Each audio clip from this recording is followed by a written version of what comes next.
พื่อกลุ่มก็ควรจะนำแต่ข้อสมการอยู่ในปกติคือเราก็อยู่ประมาณเรื่อง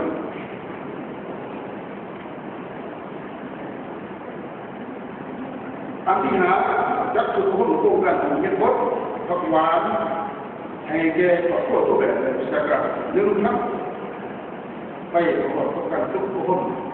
ให้ทราบว่าส่วนเป็นสมาชิกโครงการส่งเสริมการปลูกผสมแบบเป็นยงในทุกชีพของเมืองเป็นจุดสูงที่ต้องรอบก่อนอันที่หกเอาสมัครจัดเก็บนะครับทั้งหมดในสุปี2024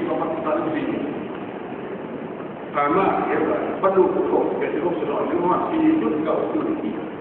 เกือบมาถึงเนาะปีกายนะแต่ว่าเก้าเรื่องปีนี้บรรลุอยู่4.24หรือว่าแก่ที่เราสนองเรื่องของที่จังหวัดของบริการมาดีเขาถึงมาทำงานเขาแก่ว่าเราดูคนไหนในด้านการก็ร่วมอยู่เยอะแบบสนองที่นี่ร่วมอยู่เยอะสนองและกับที่นี่เรื่องการสนองประการที่สอง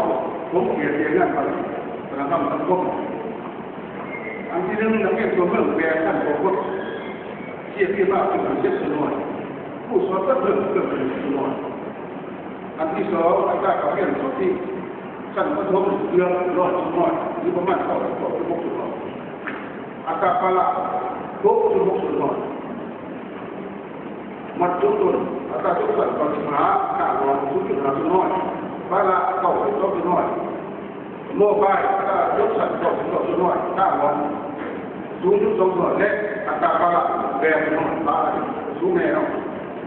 อันนี้ก็จะเห็นว่าเรื่องส่วนหนึ่งครอบครัวส่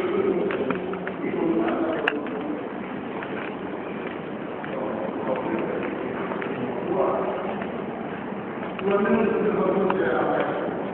พอไปที่ตลาดดูว่าการจัดการของหมู่บ้านการจัดการ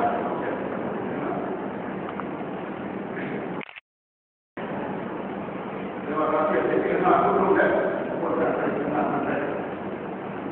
เนื่องจากว่าเรา